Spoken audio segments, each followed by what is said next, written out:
Okay, example 2 and example 3 should probably go fairly quickly, so I might be able to get them squeezed in on this video. We see what the time is like after example 2 is over here. It says this table shows the cost for a pay-as-you-go cell phone plan, and we have a nice little table. N number of minutes, 10, 20, 30, 40, 50, and our cost, 2, 4, 6, 8, 10. So now we have our two sets of elements in a nice little table. And just to revisit something you may have had some exposure to, but just talking about what the dependent and what the independent variable is. When we get into graphing some other things, in order to create a proper graph, we have to know what variable or what part of the association or relation is the dependent part and which part is the independent one, because that causes us to draw a different graph. Independent variables, those are always the variables that are on the horizontal axis of a graph. Okay? Now, most of the time when you're given graphs, this left-hand column is generally the independent variable. Okay? It's generally the one that goes on the x-axis, because it's not the one that changes. It's static. It's the other one changes because of it. Okay, and we'll talk about dependency in a second here. So if we quickly look at the definitions of dependent and independent variable, dependent variable, whoops, that's eraser. Dependent variable is a variable whose value is determined by the value of another, and that other one is the independent variable. Independent variable is a variable whose value is not determined by the value of another variable and whose value determines the value of another variable, that being the dependent one. Now that's fancy terminology, fancy jargon, but when we get into talking about which of these two things is dependent or independent, cost or the number of minutes, it'll make a little bit more sense. And I won't ever be looking for the straight up definition of either of those either. Okay? But we do need to be able to relate dependent variable and independent variable to the terms that we just learned, those domain and range terms. Okay? The independent variable, the variable whose value is not determined by the other, is generally the one you start with in your table. This will be your domain values. Okay? The independent variable is the one that changes or is caused by what the independent variable was, and these would be our range values. Now I know you're all shaking and scratching your head trying to figure out the difference between dependent, independent, and domain and range and how they're related, but let's have a quick look at our example, and maybe it'll make a little bit more sense. Okay? So here's our table. Why is this relation a function? So just taking a quick step back, talking about function and not function. Okay? Why is this relation a function? This relation is a function because from what we've been given, each domain value, each first element in our set only gives rise to one other element in the other set. Okay? That's what makes it a function. Each domain value only has one range value. Okay?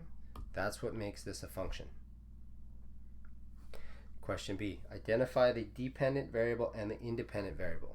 Now this actually is a little bit easier to define than it sounds. You don't have to remember the definitions. You just basically have to remember the following phrase.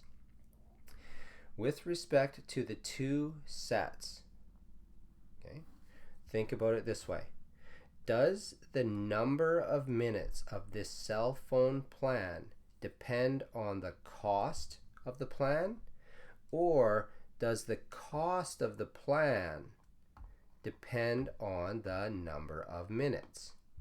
So in this case, the cost of the plan depends on the number of minutes. And I'll just quickly write that down here. The cost of the plan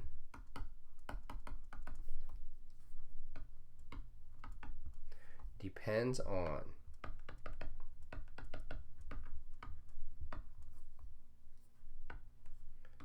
the number of minutes.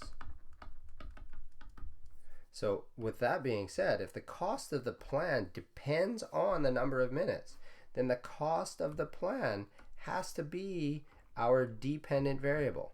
So cost is dependent, which means that the number of minutes is the independent.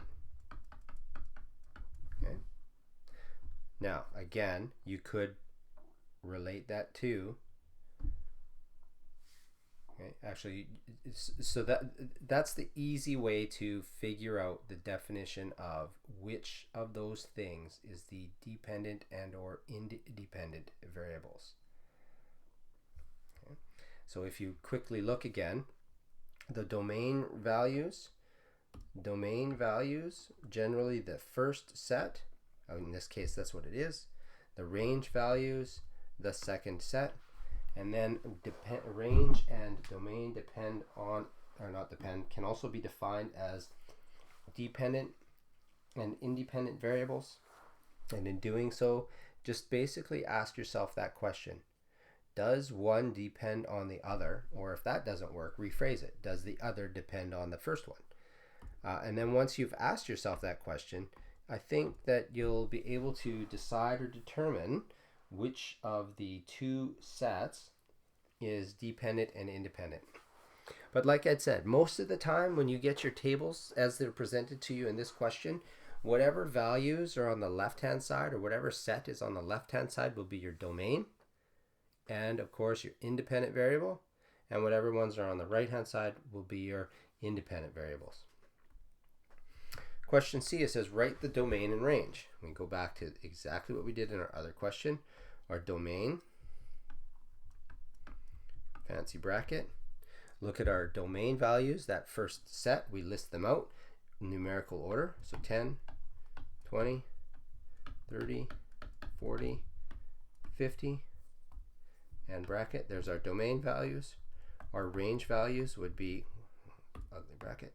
Our range values would be our other set, again, alpha numeric or alpha or numeric order, so numerical or alphabetical.